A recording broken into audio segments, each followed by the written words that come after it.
Parece que está grabando. ¿El rojo está grabando? El rojo sí, rojo es grabando. Vale. ¿Y me corta la cabeza o estamos...? Sí, corta la cabeza. Me corta totalmente la cabeza. Ahora. Tengo que ponerme en plan pitufo.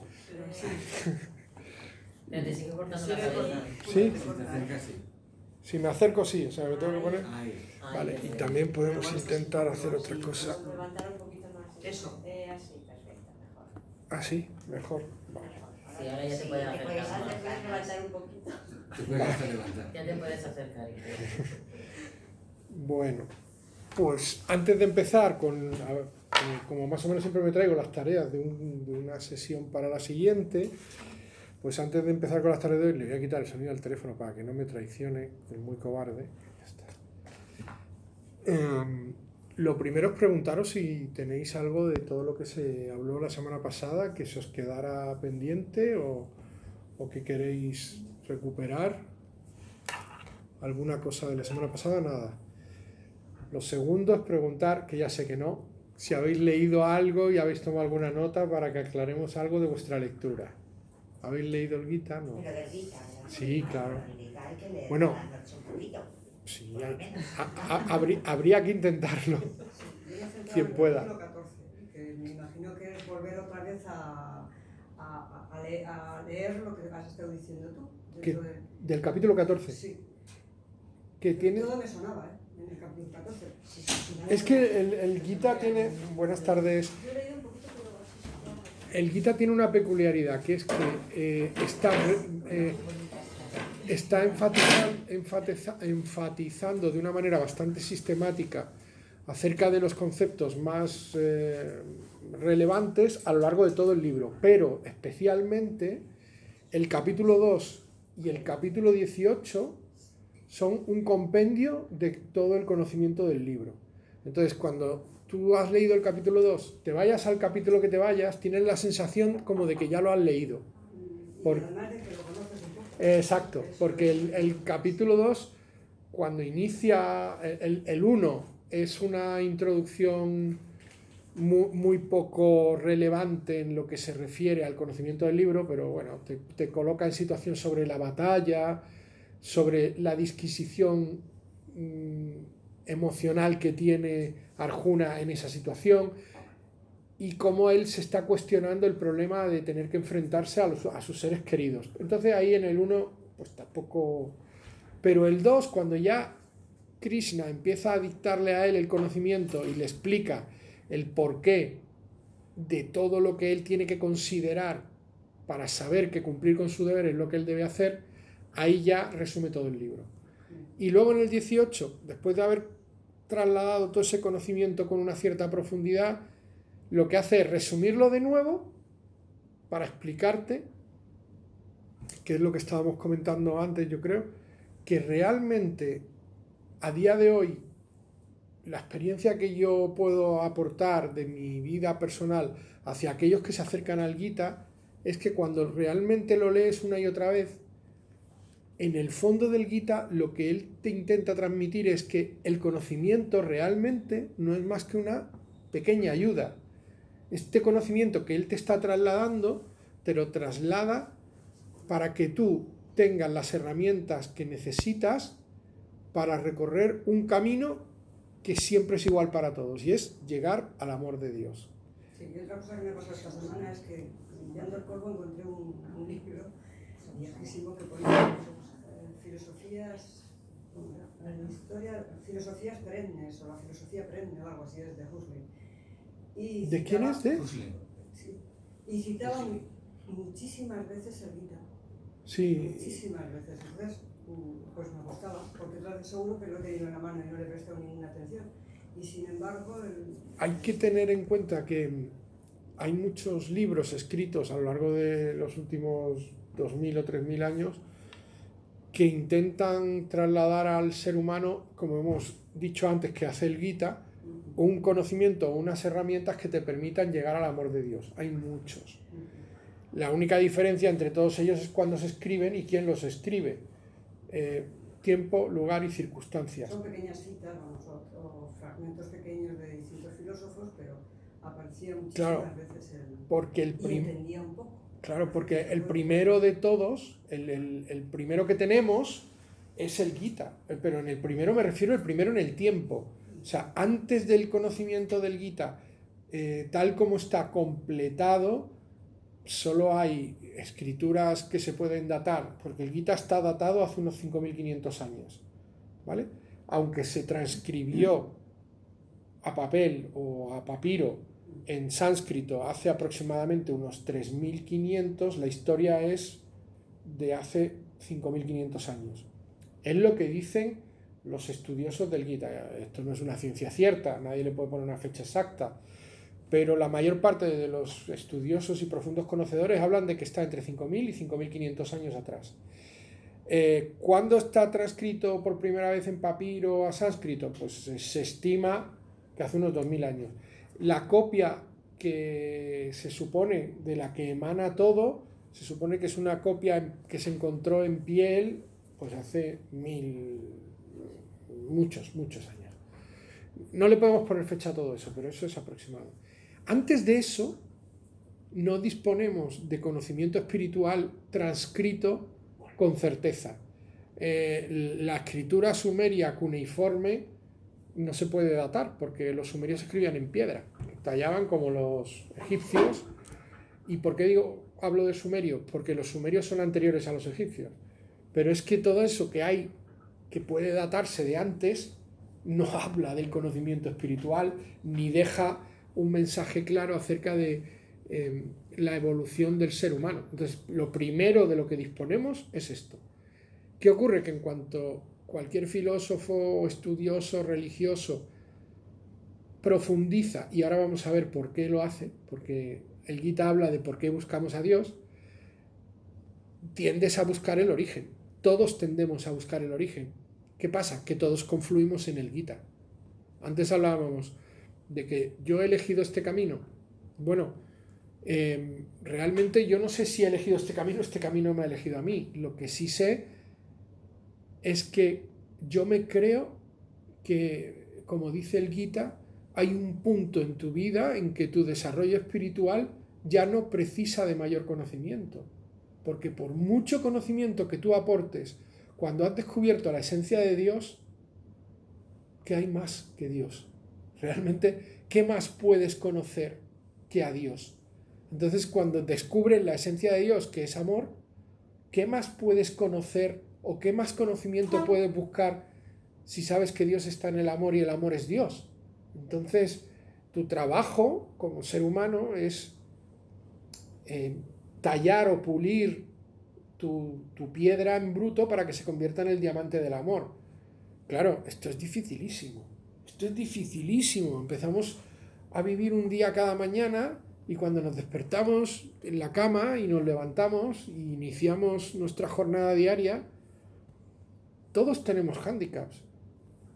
Algunas personas, nada más abrir los ojos, están echando de menos a alguien. Otras personas, nada más abrir los ojos, están odiando a alguien. Otras personas, nada más abrir los ojos, están siendo odiadas por alguien. Otras personas están luchando por poder dar de comer ese día a sus hijos. Otros por encontrar dinero para pagar sus facturas. Otros por satisfacer su ego, sus odios, sus lujurias. Abres los ojos y empiezas un nuevo día en el que todo te arrastra. Y ahora tú te enfrentas a todo eso y decides construirte a ti mismo.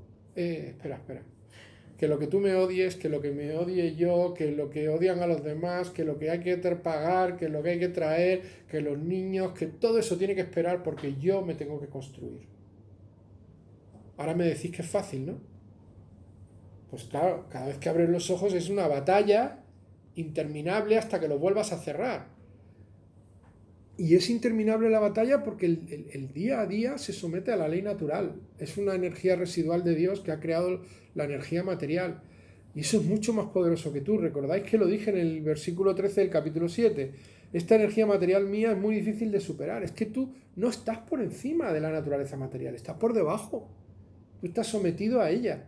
Estás sometido a tu necesidad, a tu deseo, a tu avaricia, a tu codicia, a tu ira, a tu envidia. Estás sometido a todos tus apegos, a todas tus necesidades, y en medio de todo eso que estás viviendo, Tú tienes que crecer, tú tienes que evolucionar, porque si no lo haces, jamás vas a encontrar el amor de Dios. Si no superas tus emociones, tus apegos, tus debilidades, tus temores, no vas a encontrar jamás el amor de Dios. Y esto es lo único relevante. ¿Necesitamos muchísimo conocimiento para llegar a esto? Pues el Gita te dice que cuando le encuentres a Él, ya no tienes que buscar más. Entonces, ¿somos capaces de encontrarlo a Él? ¿Somos capaces de aceptar una realidad como que el alma es eterna, que el alma es indestructible, que el cuerpo, buenas tardes, el cuerpo material está sometido a unas necesidades o a unas debilidades materiales, pero el alma no? ¿Somos capaces de... Nada, no te preocupes. ¿Somos capaces de valorar una realidad indefectible que nos supera y adaptar nuestra vida a esta realidad? Y si la aceptamos, si aceptamos esta realidad y creemos que el alma es eterna, que lo único que nos importa es llegar al origen y que ese origen es amor, bienaventuranza, bondad y misericordia infinita, si entendemos esto, ¿cuánto conocimiento más necesitamos? ¿Dónde está la batalla? ¿En comprender la razón de todo eso?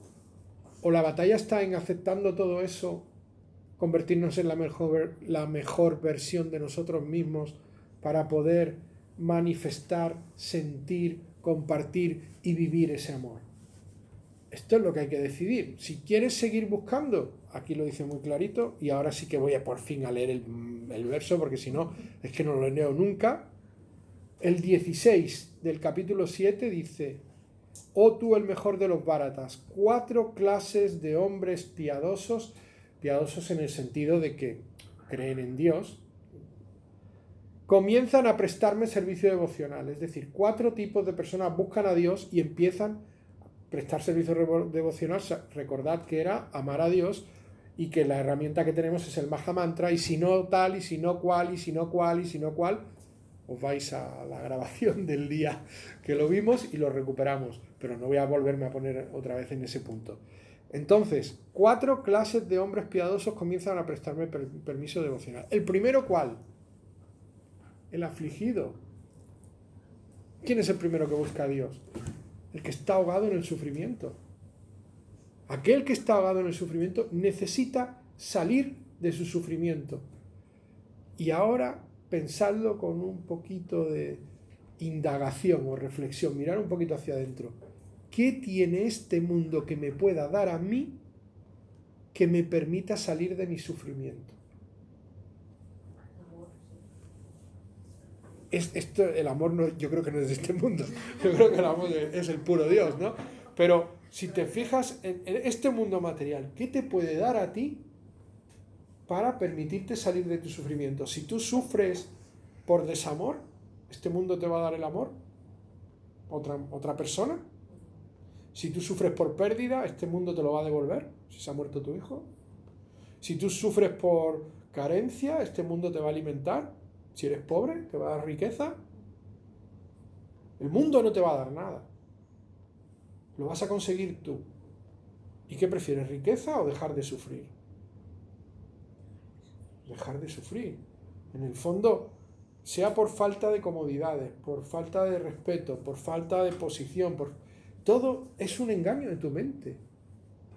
Estás construyendo tu sufrimiento en base a una percepción que crea tu ego de todo aquello que tú crees no tener. Y digo crees no tener porque ya lo tienes todo. Dentro de nosotras está todo. Está Dios. Dentro de ti está ese amor. No hay que ir a buscarlo fuera. Este mundo no te lo va a dar. Este mundo no te puede dar nada que te permita aliviar tu sufrimiento o salir de él. Los que buscan a Dios desde el sufrimiento lo buscan porque no hay ninguna otra cosa que los puede sacar de su sufrimiento. ¿Quién se da cuenta de eso? Los hombres piadosos. Los hombres o mujeres, por supuesto.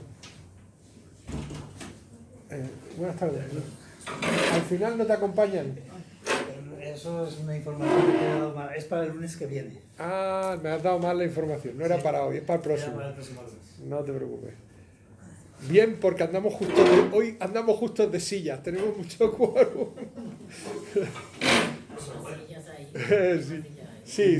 Sí, habría que remover un poco, pero sí, no había problema. Pues, bueno, pues nada, el próximo lunes conoceremos una nueva persona que parece que quiere venir también. Bien, entonces voy a volver a intentar reubicarme. ¿A quién busca a Dios? Lo buscan aquellas personas que provienen del sufrimiento. Ahora bien, lo busca una persona piadosa, es decir, hay muchísima gente que está viviendo en el sufrimiento y en vez de buscar a Dios se dedica a vengarse. ¿A que sí? Hay gente que comete un delito, lo meten en la cárcel y cuando sale de la cárcel la hace 7 veces más gorda, porque tiene ansia de venganza.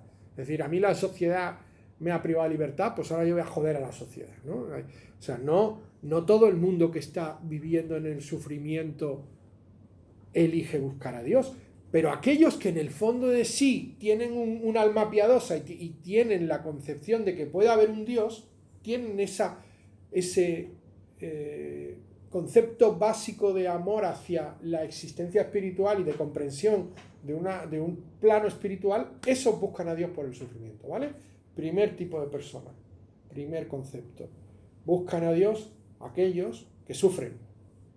Y lo buscan solo de entre los que sufren, aquellos que tienen una concepción piadosa de la realidad en la que se contempla la existencia espiritual, ¿de acuerdo? Porque evidentemente el que no cree que haya ningún Dios, el que es un ateo, o el que es un apóstata, o aquel que odia el concepto divino, pues no se va a poner a buscar a Dios. Estamos también de acuerdo en esto, ¿no? De entre los que sufren, aquellos que tienen una concepción espiritualista de la realidad, en la que hay un plano espiritual, buscan a Dios. Primeros. Pero, Julio, disculpa, pero es normal tener dudas. Por supuesto. Claro. Por supuesto. Fíjate cómo de normal es tener dudas, que creo recordar que en la sesión anterior os comenté una frase de Santo Tomás que decía: tener fe no es vivir creyendo que Dios existe. Tener fe es vivir como si Dios existe. Por lo tanto, él ya acepta, él que está entregado a Dios en cuerpo y alma, acepta la realidad de que creer no es tan sencillo. Y como no está al alcance de cualquiera creerlo, da igual, no lo creas, actúa como si Dios existe, porque eso te conduce a tu fe. O sea, el concepto fe en sí mismo, en la aceptación de una realidad que trasciende de ti, la concepción de algo que no puedes ver ni tocar, la aceptación de un elemento vital o real o un elemento existencial que te supera, solo lo puedes plasmar en tu vida actuando como si eso existe. Porque el hecho de creerlo tampoco está a tu alcance. Fíjate tú que en la concepción de la cultura védica se considera que la percepción de Dios es misericordia de Dios. Es decir, que aunque tú estés convencido de la existencia de la realidad divina, esta no se va a mostrar ante ti más que por misericordia divina. Es decir, que no hay nada a tu alcance, nada que como ser humano tú puedas hacer para ver a Dios. Dios solo se va a mostrar ante ti por su misericordia, por tu fe, por tu necesidad, por tu demanda. Pero tú no puedes decir a Dios, ven aquí. Tú puedes necesitarle tanto que por misericordia y por amor Él se muestre a ti. ¿Me estoy explicando correctamente? Sí, perfecto. ¿Vale? Él viene cuando viene. Es cuando su misericordia te lo concede. Y su misericordia está a tu alcance siempre que tú le ames. Es que recordáis que hablé también del VHF y del UHF, ¿no? Entonces, él no entiende un VHF que no sea el amor. Él está en el UHF del amor, punto. Y está en ese plano. Solo está ahí, no está en ningún otro plano. Si tú no estás sintonizado en ese amor, tú no puedes ver a Dios. Dios no se puede mostrar en ti o ante ti o para otros desde ti si tú no estás en ese amor. Cuando tú estás sintonizado en la rabia, en la ira, en la lujuria, en el deseo, en el apego, en el temor, ya estás en otra onda diferente en la que no se puede sintonizar a Dios. Ahí ya no se puede sintonizar. No sé si me estoy explicando demasiado. Sí, perfecto. Bien, entonces, ¿por qué es fácil llegar a Dios desde el sufrimiento? Porque precisamente te conduce a sintonizarte ahí. Si tú estás sufriendo y no hay nada en este mundo que te pueda liberar de tu sufrimiento, excepto el amor, que no está en este mundo, que es de Dios, si tú sintonizas con el amor real, el amor verdadero, el amor puro, el amor en el que no esperas nada a cambio, el amor en el que no pides nada por él, el amor en que no esperas una recompensa, el amor en el que no hay una transacción de yo doy y recibo, no, el amor como entrega absoluta, desinteresada y total a algo mucho más grande que tú, como diciendo, mira, yo estoy sufriendo tanto que lo único que quiero es amarte a ti porque ya no me queda nada más en lo que creer. Cuando se produce ese efecto de amor sincero en un ser humano, se libera del sufrimiento. Lo buscas desde el sufrimiento porque es tu única salida cuando realmente eres consciente de la existencia de algo más grande que tú. Tu única salida es eso más grande que tú. Y eso más grande que tú no le puedes dar nada, porque es todo. En sí mismo es la perfección, la totalidad, el absoluto. Es la fuente en la que todo reposa. Es la luz de la que todo emana. Tú lo único que le puedes dar a eso tan grande, que es mucho más grande que tú, es amor. Es amor desinteresado. Es, mira, mi sufrimiento me ha apartado tanto de todo el apego material y toda la necesidad material que ahora mismo lo único que me queda es amarte a ti. Y ahí llegas a Dios. Estos son los que buscan a Dios desde el sufrimiento, en una entrega de amor desinteresado porque no hay nada aquí ya que les interese. Han sufrido tanto con lo que hay aquí. Recordad los que habéis leído el libro de Eckhart Tolle, de El poder de la hora, en el que él llega a ese silencio en el que se manifiesta Dios, a esa paz en la que no hay ego, en la que él se olvida de su propia existencia y se entrega por completo a la existencia del amor, porque está hastiado y ahogado de vivir, porque su sufrimiento es tan grande que él ya no siente nada que le justifique vivir, y ahí encuentra ese silencio, ahí encuentra esa paz o esa ausencia de ego en la que conecta con Dios, conecta con su esencia más profunda, conecta con su ser espiritual presente aquí y ahora, con el único.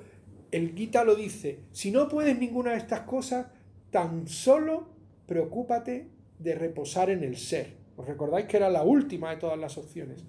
Eso es lo que hace Eckhart Tolle, reposar en el ser. Tan solo está siendo. Apaga su ego, lo desconecta, lo apaga por sufrimiento, por agotamiento, y cuando está completamente derrotado de vivir, se queda en ese ser. Simplemente se queda siendo. Está siendo el que es, y ahí se manifiesta su naturaleza espiritual pura, y eso conecta con Dios, porque eso es Dios. Somos una chispa fragmentaria que emana del origen y estamos conectados a Él en todo momento. Lo que ocurre es que esta naturaleza material nos apega con tanta fuerza que nos hace olvidarlo, nos hace olvidar que somos eso y nos convierte en el personaje que estamos representando en este mundo material, nos convierte en el personaje de la película, nos convierte en el personaje del videojuego y nos identificamos con tanta fuerza que olvidamos nuestra propia naturaleza existencial. Ese ser desaparece y dejamos de ser. Nos convertimos en lo que nos ocurre, en lo que nos pasa. Nos identificamos con tanta fuerza con aquello que nos está ocurriendo que nos convertimos en lo que nos pasa. Nos convertimos en nuestro desastre, en nuestras rabias, en nuestros temores, nos convertimos en nuestras envidias, en nuestras lujurias, en nuestros deseos, nos convertimos en nuestra expectativa de fama, de poder, de gloria, de dinero, de comodidades. Nos convertimos en eso. Y vivimos solo para eso, no para ser. ¿Me he explicado bien? Sí, bastante. Queda este primer concepto de por qué se busca a Dios claro. Desde un sufrimiento en un plano material, en el que el plano material no te puede ofrecer nada con que salir de ese sufrimiento, un ser piadoso, es decir, que cree en una existencia espiritual, entrega desde ese sufrimiento tan agónico una búsqueda de ese amor desinteresada que le conecta con lo espiritual de Dios, ¿vale? Primero, ¿quién me busca a mí? Aquellos que me buscan desde el sufrimiento. Sigo leyendo textualmente del versículo 16. El que desea riquezas. Cuidado, no nos vayamos a lo sencillo. No se refiere solo a riquezas de lingotes de oro y billetes de dólar, no. Riqueza, el que busca opulencia, ¿vale? Que probablemente sería la palabra original que está aquí traducida como riqueza. Opulencia, es decir, abundancia, ¿bien? De amor, reputación, prestigio, fama, poder, gloria, nombre, economía, dinero, comodidad, lujo, ponedlo como queráis. Riqueza desde la perspectiva de la opulencia, ¿de acuerdo? Entonces, todos aquellos que buscan esa abundancia o esa opulencia y de nuevo creen que hay un plano superior a ellos, de nuevo, con el mismo concepto que los anteriores, contemplan un plano espiritual, dicen, a ver, yo aquí, en este mundo material, tengo unas limitaciones y yo no me puedo proveer de la abundancia y de la opulencia, porque yo no soy el dueño de todo esto, hay alguien por encima de mí que lo tiene, que es el que lo ha creado, porque yo sí creo que hay una fuente espiritual y creo que hay un origen del que emana todo. Entonces, si yo quiero más opulencia, si yo quiero más, y no necesariamente de dinero, por ejemplo, opulencia mística, o opulencia de conocimiento, o opulencia espiritual, o opulencia de desarrollo amoroso, etc., busco a Dios. Riqueza incluso de amor, pero mirado desde el plano material, no desde el plano espiritual. Amor de que me ame la mujer que yo quiero. ¿Cómo es que esta mujer no me ama? Pero si... O cómo es que este hombre no me ama, pero si yo estoy loco por esta persona, pero yo le pido a Dios que se enamore de mí, yo le pido a Dios que me ame. Porque creo que hay alguien por encima de mí que puede hacer eso y yo no puedo. Yo no puedo convencerle para que me ame, pero le pido a Dios que le convenza, porque necesito que me ame. ¿Lo veis a lo que me estoy refiriendo, no? Igual que le pido a Dios lograr ser presidente del gobierno, o le pido a Dios... ¿Qué le pedimos a Dios? Solo cosas materiales. Cuando somos niños y nos educan en una cultura occidental de la bondad y el pecado, entonces a Dios le pedimos ser buenos y que nos dé todo lo que queremos. Eso es lo que le pedimos a Dios. ¿Pero qué le estamos pidiendo? Estamos pidiendo cosas de este plano material que no sirve para nada. Estamos pidiendo a Dios justo que nos dé. Esto es como decirle a papá, tengo hambre, pero dame el tupper. Dame el tupper de la merienda. Sí, pero métele algo dentro, ¿no? O sea, ¿yo para qué quiero que me des un tupper de la merienda si tengo hambre y no viene nada dentro? Pues le estamos pidiendo a Dios que nos dé el tupper, que nos dé las cosas materiales, pero que es que eso es el tupper, que lo que nos importa es lo espiritual, lo que está dentro. La comida es espiritual. Y a Dios no le pedimos, Dios, concédeme misericordia, Dios, concédeme paciencia, Dios, concédeme ecuanimidad, Dios, concédeme todo lo que me acerque a tu amor. No, eso no se lo pedimos. Le pedimos cosas materiales. Le pedimos opulencia y riqueza desde el plano material. Le pedimos que nos amen las personas que amamos. Le pedimos... Pero si esas personas se van a morir igual que nosotros. Si nos amen o no nos amen, yo los puedo amar igual. Si yo estoy lleno de amor de Dios, aunque tú me odies, yo te amo. ¿Os dais cuenta de esto? Aunque tú me odies, yo te amo. Si yo estoy lleno de amor de Dios, pero yo no le pido a Dios su amor. Yo le pido que me amen a mí. Atención. Yo le pido que me amen a mí. Hay una... Perdona que te interrumpa, pero yo no soy muy practicante de catolicismo, lo que pasa es que, bueno, evidentemente estoy metida en esa cultura. Y cuando se reza el Padre Nuestro siempre hay una frase que a mí me deja intrigada, o digo, pero ¿cómo podemos decir esto? ¿Qué frase? Cuando se dice, y perdonas nuestras deudas como nosotros perdonamos a nuestros deudores. Digo, pues eso es una mentira. Nosotros no perdonamos a nadie. Perdonamos, No. Entonces, claro, ahora estás hablando y me has hecho recordarlo porque pienso, pues, ¿Por qué decimos? Bueno, no, ahora no viene Bueno, al cuento, pero estoy ¿por qué solo, en el, decimos esto, no? estoy solo en el segundo, pero ya me habéis liado. Yo me enrollo como las persianas. El perdón. Cuidado con el perdón. ¿Cómo se perdona? ¿Cómo se perdona? Vamos a hablar del perdón un poquito. Creo que a ver si me da tiempo a acabar los 4. Si no, seguimos la próxima con el siguiente. ¿Cómo se perdona? Que el perdón en el Bhagavad Gita no viene en ninguna parte. Y ahora, cuando termine de explicaros, entenderéis por qué no viene en ninguna parte. ¿Cómo se perdona? Aceptando lo que es. Aceptando todo. Es que no hay que perdonar a nadie. Porque si vas a perdonar, ves a un culpable y nadie es culpable. Joder, me lo habéis desmontado en el primer asalto. Yo creí que ibas a hacerme de sparring, que me ibas a dar un poquito más de batalla. Pero me lo has desmontado en el primer asalto. No tenemos la grandeza de poder perdonar. No es eso. Es que la palabra perdón Uy, es- no lo has interpretado bien. Explícaselo otra vez, que se lo has dicho No, no, muy bien. ya se lo Espera. A ver, pasáralo. Tú explícale por qué lo del perdón. Y ahora tú A ver, luego que lo me ha escuchas. salido, me ha salido así. Venga, ¿sí? dilo, repítelo, para que lo escuche. A ver, yo creo que la palabra perdón no tenía ni que existir. No hay a nadie a quien perdonar. Porque cada cual actúa como considera que es la mejor forma. Y en todo Se caso te está perdona. olvidando lo más importante que has dicho. Bueno, pues y lo que me No hay que perdonar porque no hay culpable. Porque Lo no has hay- dicho. Es que no hay culpables. En todo caso tengo que Estupendo. perdonar a mí. Estupendo. Ahí le hemos dado. Es que me ha desmontado en el primer asalto. Venga, ahora tú. ¿Lo has entendido ahora? Sí. No haber culpable. Claro, yo la respuesta era enfocándola hacia que yo no tengo potestad de poder perdonar nada. Si es un Pero karma que va arrastrado, eso va inherente a cada una de las No, personas. no, cuidado, pero tú estás, fijaros, yo no tengo potestad de perdonar a nadie, significa que tú estás aceptando la necesidad del perdón y que no está en tu mano. Fíjate, lo que estás es poniendo el perdón en algo más elevado que tú mismo.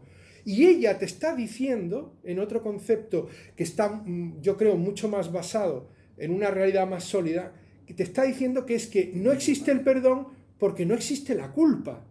En realidad la culpa es una interpretación de nuestro ego acerca de la expresión o manifestación en el plano material de un ser espiritual que está viviendo su experiencia. Entonces, que un ser espiritual viva su experiencia desde la bondad o desde la maldad, a ti no te corresponde juzgarlo. Pero esto que es cierto, que es lo que tú estás diciendo, esto no me corresponde a mí, trasciende por encima de algo mucho más elemental, que es que no hay culpa. Porque cada entidad viviente que está ocupando en este plano material un rol determinado, por ser buena o mala, no es culpable, porque no hay culpa. Simplemente está viviendo su karma, como muy bien has dicho tú antes. Antes has dicho, es que es el karma de cada individuo. Efectivamente, cada entidad espiritual que ocupa un cuerpo material viene trasladada en un cuerpo sutil que arrastra una historia, y cuando esa historia toma cuerpo en este mundo, en este plano, va a verse abocada a actuar de una forma u otra en base a ese karma, en base a esa historia, en base a las reacciones de muchas acciones de muchas vidas anteriores.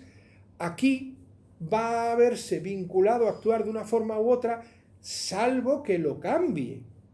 Y lo cambia desde ese sufrimiento, buscando a Dios en el amor, desde ese sufrimiento del que no puede salir, lo cambia buscando opulencia, riqueza, o lo cambia de otras maneras, pero lo cambia solo buscando a Dios. Tú no puedes cambiar tu karma si no es por la misericordia de Dios. ¿Y cómo te explican los Vedas que tienes que hacer eso? Los Vedas te lo dicen muy claro. Bhakti Yoga, servicio devocional, canta Harinam. Si tú haces eso y tú eliges hacerlo libremente y te pones en ese plano de conexión con el amor de Dios, tú puedes cambiar tu karma. Claro que puedes. Pero lo normal es que tu cuerpo sutil arrastra todas tus vidas a este mundo y tú te manifiestas en este cuerpo material en base a las reacciones de todas las acciones de vidas anteriores. ¿Estamos de acuerdo, José? Sí. ¿Lo ves claro tú también? Ahora lo ves claro. Lo que pasa es que nos hemos saltado el paso que nos está dando No ella. existes culpable por sí mismo. Ahí Claro. estás ya posicionándote de alguna forma. Claro, es que ese es un concepto occidental. Este es un concepto creado perdonadme, quizá no tengo la certeza, pero tengo la intuición de que esto viene básicamente de la Iglesia Católica, ¿eh? Sí.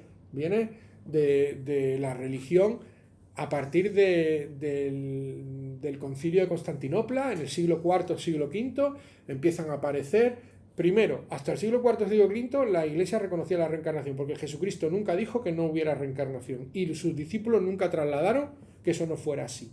Entonces, ese concepto se erradica en el año 452, creo que fue cuando fue el Concilio de Constantinopla. Y lo erradica Constantino porque su mujer era una prostituta reciclada que no estaba dispuesta a asumir que sus culpas la llevaran al infierno, la reencarnasen en otra vida. Entonces dijo, yo tengo que ir al cielo, me tienen que dar un perdón, y ahí, en este lío que se forma de creencias, de necesidades, y luego la propia Iglesia que quiere sostener un control sobre la masa social, pues crea la culpa como un concepto con el que gobernar y con el que manejar al culpable. Si tú te sientes culpable, yo te puedo manejar. Pero esto viene de hace 1500 años para acá, no es de toda la vida. Nuestra civilización humana no ha creído siempre en culpas. Sí ha creído en, ¿cómo se dice? En el pago, ¿no? Ojo por ojo. Sí, en la ley del talión, pero, o sea, que toda acción tiene una reacción. La ley de kármica se ha traducido en que todo lo que se obtiene tiene un precio, eso por decirlo de alguna manera, una compensación o algo así. Como la bula, ¿no?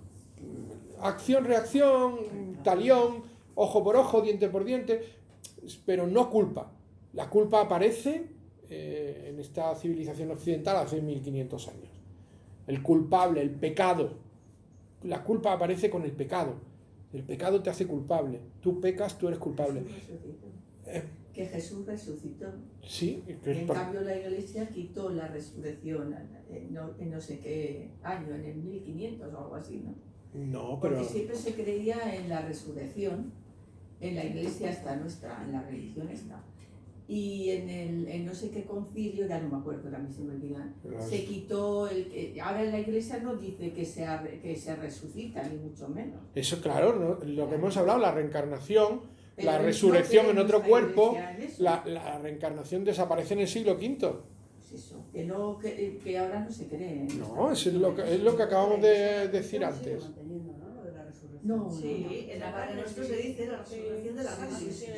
Pues yo leí, Bueno. es que yo no sigo mucho la religión, pero sí que leí que en un concilio quitaron ese concepto. No, el credo dice que cuando se produzca el apocalipsis y venga Dios Sí, y entonces todos resucitaremos en cuerpo y Pero alma. no- Pero no es el proceso que todo el mundo va a seguir hasta que llegue el juicio final. Entonces, no es el juicio final. Aquí las almas no van a parar su ciclo. Las almas van a seguir ocupando otro cuerpo cuando se le acabe el que tiene, porque esto es un traje. Se te rompe este traje, te pones otro. Pero una cosa, Julio. Yo sigo con el tema del catolicismo para que me vayas aclarando ideas. Tú hablaste en Negrita, había 4 cosas que no se tenían que producir, ¿no? Los 4 preceptos básicos: no matar, No matar, no torturar tu cuerpo, no destruir, exacto, no intoxicarte, el juego, que es algo que mucha gente no se da cuenta del valor que tiene, pero fijaros, ¿sabéis cuántos drogadictos hay reconocidos, por ejemplo, en un país como el nuestro? En este país se reconoce que más del 55% de la población ha consumido drogas. El 55% de la población. entiendo el alcohol y el tabaco. Sí. ¿Sabéis cuánta gente apuesta? El 93%. De esos, ¿cuántos son ludópatas? Es decir, tienen una adicción al juego. El 67% de este país tiene una dependencia al juego. 12 puntos más que la drogadicción. Un 20% más que la drogadicción. O sea, si ya te dicen no intoxiques tu cuerpo, no te drogues, no te perjudiques, si ya el 55% de la población está padeciendo de esta enfermedad, porque la droga o la intoxicación a través del tabaco, del alcohol, etc. Hablo de intoxicación, no de salir a tomarte un vino con tus amigas o de tomarte 2 cervezas, no, intoxicarte, ¿no? Gente que tiene problemas de dependencia con el alcohol, con el tabaco, ya es el 50 y pico por ciento, de hecho fumadores en este país hay más del 55% de la población, el juego es el 67%. Fijaros. Y la cuarta es no practicar sexo, lo que ellos denominan ilícito, que es un sexo que no corresponde con una naturaleza bondadosa de esa práctica, sino con una maldad, o abusar de una persona desprotegida, o hacerlo con una persona que tiene una familia y perjudicar la estabilidad de esa familia, o hacerlo con una persona discapacitada o privada de la capacidad de elección, o con una persona menor de edad que no... Todo lo que se considere ilícito, ¿no? El sexo tiene que ser practicado dentro de una relación de pareja consentida, estable, razonable, puede ser más o menos estable, tú puedes vivir o no con tu mujer, pero lo que no puedes es causar daño, eso es. No debe causar ningún tipo, tiene que ser un sexo que no cause daño. Entonces ahí, en la religión, en el catolicismo diríamos es un pecado, por lo tanto hay un culpable. ¿Cómo lo No, cuidado, eso es lo que te han enseñado desde la Iglesia, que hay un pecado y un culpable. Yo lo que te estoy diciendo es que más allá de lo que te enseñe la Iglesia, valora tú si crees que existen los culpables. Ya, pero quiero decirte que el Gita también, entonces, en cierta manera, a estas personas, cuando cumples uno de estos fallos... No te culpa. No, te dice que tú cuides de protegerte y de cumplir esos preceptos, que tú cuides de eso. Pero no te dice que tú seas ni pecador ni culpable cuando no lo cumples. Lo que te dice es que no has podido resistirte a la energía material, y o estás en el plano de la ignorancia o estás en el plano de la pasión, te atrapa ese deseo y tú pecas, porque eso no lo llama pecado, tú lo estás llamando pecado porque es el concepto que te nace de tu inconsciente porque te lo has metido desde niña, pero la cultura védica no habla de pecador. De hecho, las traducciones que aparecen en el Gita 5, 6 o 7 veces de la palabra pecador en realidad no se puede traducir en sánscrito a pecador, porque en sánscrito no hay esa palabra. Lo que pasa es que lo traducen de sánscrito al inglés, y del inglés pues lo traducen a pecador en español, ¿vale? Pero no es como tal. La cultura védica no reconoce pecadores, no reconoce culpables como tales. Bueno, sí, responsables, sí, pero no el concepto de la culpa como tal, pero sí existe el responsable de algo. A ver cómo puedo haceros ver este concepto. Esos preceptos son las enseñanzas que tú tienes para seguir una vida que cumpla tu dharma, que cumpla tu destino, una vida que no te genere karma, que no actúes de una manera en que tu acción provoque una reacción negativa. Entonces te dice, si tú no quieres karma negativo, si tú quieres vivir conforme a tu dharma, conforme a tu destino, y vivir una vida correcta y saludable para ti, para seguir tu dharma, cumple estos preceptos. Porque si tú cumples estos preceptos, te vas a alejar de las reacciones karmáticas, te vas a alejar de causar un sufrimiento a otros o a ti mismo que tenga una reacción. ¿De acuerdo? De hecho, incluso algo tan sencillo como lo de no matar, que en realidad implica no comer carne, las personas que se mantienen en el vegetarianismo y no comen carne de manera habitual, suelen estar más saludables que los que sí lo hacen. Esto es así. Suelen estar más saludables que los que sí lo hacen. O sea, que es bueno para ti mantener el vegetarianismo. Vegetarianismo, no veganismo. Tampoco nos vayamos a... Porque los veganos no toman leche, no toman huevos. Oye, perdónenme usted, es que hay cosas proteínas que nos vienen bien, Pero lo que te dice es que no sacrifiques una vida innecesariamente. Eso es lo que te dice. No sacrifiques una vida innecesariamente. Si lo haces, es que es bueno para tu cuerpo también. Si eres capaz, ¿no? Ahora, yo soy vegetariano 10 años, 12, 14, 15. Y llega mi médico y me dice, tienes la vitamina B por los suelos y vas a comer carne y pescado 2 veces a la semana porque te lo mando yo, porque te va a dar un perrenque y te va... Entonces, ¿yo soy un pecador? ¿Yo soy un pecador? Yo no estoy generando ese sufrimiento. Ese sufrimiento se produce per se. Otro ejemplo, mi maestro no come carne ni pescado ni en broma. De repente lo invitan a dar una charla en Cantabria Y entonces él va con unas personas, no sé qué, y alguien que no sabe mucho de él ni de tal, resulta ser su anfitrión y pone en la mesa comida y pone carne o pescado. Él tiene dos opciones. Levantarse y decir, mire usted, yo esto no me lo puedo comer, y no come, y hace ayuno, y no pasa nada de nada, perfecto. Y la otra es pensar, voy a ofender a esta gente que me han traído desde la India, me han pagado un viaje para dar una charla, no sé qué, y no saben que yo no como estas cosas. Entonces, pues, me lo como. ¿Mi maestro es un pecador por eso? Yo voy a donde sea, me ponen lo que me pongan y me lo como. Yo.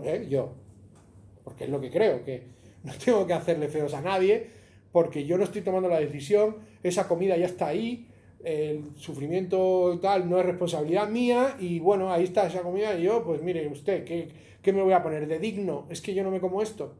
Yo personalmente no lo voy a hacer. Pero es que yo he visto a mi maestro siempre comer vegetariano, nunca le he visto comer carne, pero he conocido una circunstancia en la que lo hizo. Porque me lo contaron. Y yo sé por qué lo hizo. Porque no quiso generar una sensación de frustración que era más dolorosa que el dolor que asumía comiéndose eso. Dijo, toda esta gente va a sentirse frustrada por mi culpa y voy a generar un sentimiento de apatía o de malestar que yo no tengo por qué generar. Me lo como, me callo y no digo nada. Y se acabó y se lo comió. Una sola vez lo ha hecho, que me han contado una sola vez. ¿Y qué quieres que te diga? Yo no considero que mi maestro sea pecador por eso. Y creo que todos lo entendemos aquí. Aparte de que haya pecado o no pecado, hay culpa.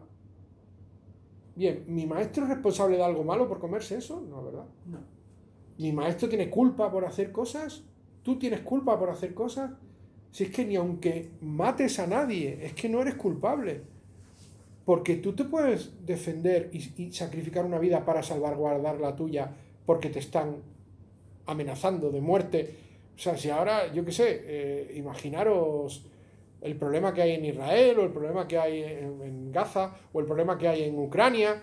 Hay gente que se ve obligada a matar para defenderse. ¿Son culpables?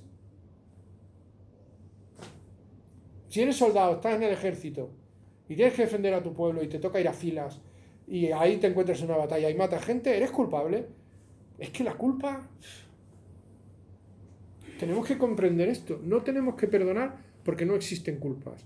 Y cada uno tiene que cumplir su deber, le corresponde al que le corresponda. También dice el Gita, en el capítulo 18, 2 veces creo que lo menciona, que es mucho más beneficioso para ti como ser humano cumplir con defectos tu función y tu deber que atender el deber de otro aunque sea en la perfección. El de otro es el suyo, no es el tuyo. El tuyo es el que a ti te toca y tú debes atender a tu deber sin esperar ninguna sin buscar ninguna expectativa de resultado. Tú cumples tu deber, no esperas nada a cambio y haces lo que debes hacer, que es lo correcto. Y si a ti te ha tocado ser un satrilla, un militar, y entra en guerra tu patria, pues tienes que defender a los tuyos. Y si hay muertes, pues hay muertes. Te estoy poniendo el extremo más terrible, ¿no? Eres responsable, ¿no? Responsable sí. Para decir, Responsable no quiero ir sí. ahí porque no me parece bien. Ya. Sí, y también eres responsable de, habiendo no, por ejemplo, imagínate que no puedes elegir, porque te reclutan a filas y te dicen, si no vas a ser el desertor y te fusilo. Entonces, Eliges, déjame. es lo No, que diría, siempre se puede elegir. sí, O bueno, eres o pero vas. claro, pero tú dices, bueno, en mi ejército es o voy a filas o soy desertor y me fusilan, entonces voy a filas, vale. Tú estás en filas y entras en combate y entras en una aldea y hay gente disparándote por las ventanas y tú los matas, pum, pum, y termina la batalla y ahora encuentras una casa llena de gente. Pues como era el enemigo, ahí sí que hay gente que elige matarlos y tú no lo eliges, tú eliges no hacerlo. Tú te has defendido y has matado al que te atacaba, pero luego queda gente en las casas y tú no la matas, porque tú eliges que eso no es correcto, ese no es tu deber. Tu deber es defenderte tú y defender a los tuyos de los que te atacan, pero no entrar en una casa y ahí quedan 4 y están desarmados y tú los matas porque son el enemigo, no. Eso ya está fuera de tu deber. Tú, claro que puedes elegir, siempre. Y tú vas a tener la responsabilidad de cumplir con tu deber. Y si tu deber es defender a tu gente y tú entras en un campo de batalla, pues tienes que matar al que te mata. Ahora, si acaba la batalla, hay gente desarmada ¿Por ser enemigo yo tengo derecho a matarlos? No. No lo tengo. Elijo. Y yo puedo elegir bien o puedo elegir mal. De eso se nutre el odio de esta civilización humana. De que hay gente que mata sin necesidad de hacerlo. Y de eso se nutre el odio y la venganza. Porque si todas las batallas fueran limpias, ya nos habíamos cansado de batallas. El problema es que como son tan sucias, siempre hay anhelo de venganza. Y eso no se acaba nunca. Porque nadie cumple su deber. Todos van más allá. Y hacen lo que no tienen que hacer. Y entonces ahí no se acaba nunca. Pero el deber de un gobernante es impartir justicia. Tú imagínate que tú eres gobernante y llega un ladrón, entra en una casa y mata a una familia para robarles. Tu deber es condenarlo a muerte. Porque ese tío no tiene que estar vivo. Es una pasada tener que ordenar la muerte de alguien, ¿eh? Es una pasada. Pero si tú eres el gobernante, ese es tu deber. Condenarlo a muerte. Porque tú no puedes permitir... Ah, pues sí. Pues la ley de la cultura védica...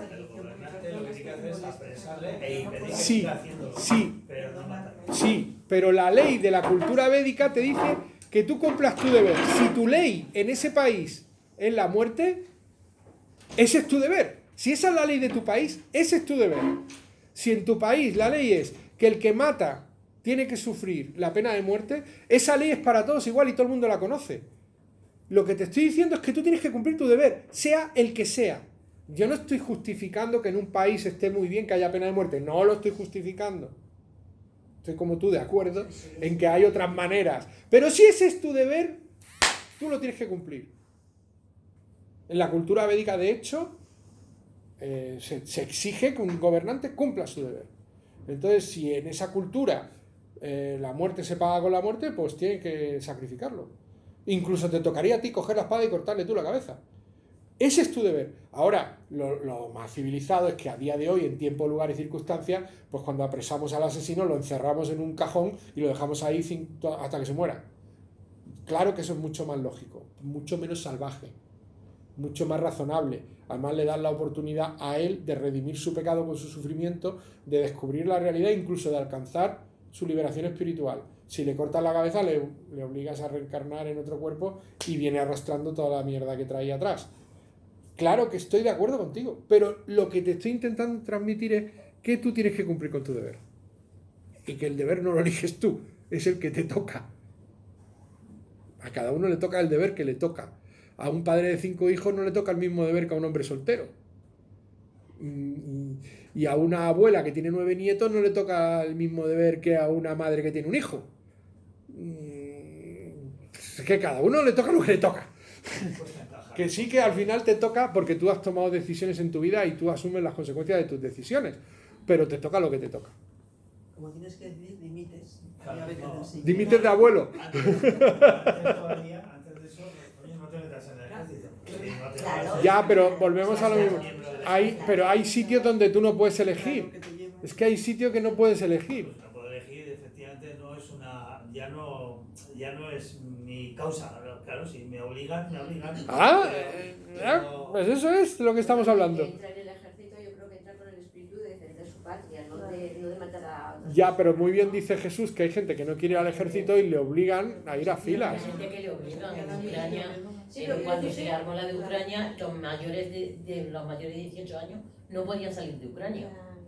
No, O pero sea, yo lo que no les digo- desobligaban a Yo lo que quedarse voy a ahí. decir es un poco que Arjuna era soldado porque creo que lo había elegido o porque era no familia.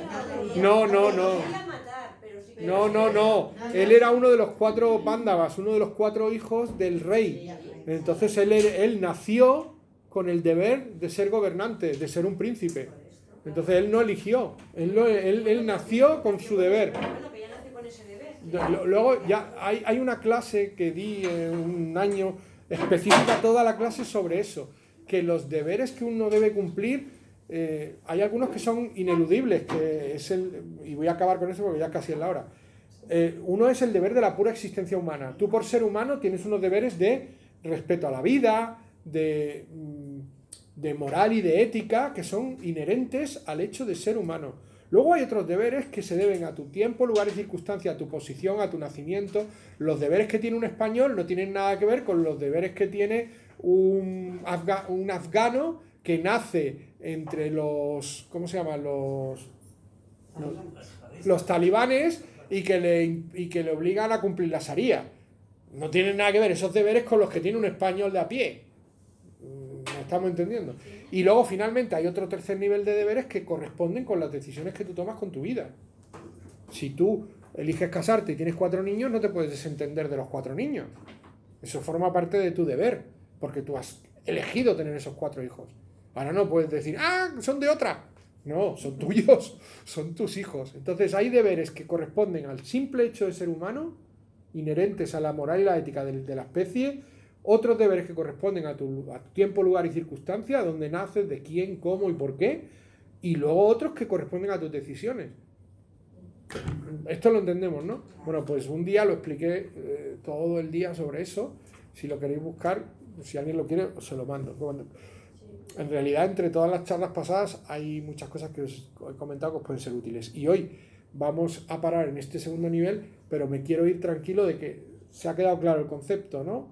De que la riqueza o la opulencia que se busca, que se pretende, no es solo la riqueza material. O sea, no es yo busco a Dios porque quiero dinero. No. Yo busco a Dios porque quiero las cosas que no tengo. ¿Puede ocurrirte que tengas un poco de todo? Sí, y que busques a Dios porque quieras un poco más de todo.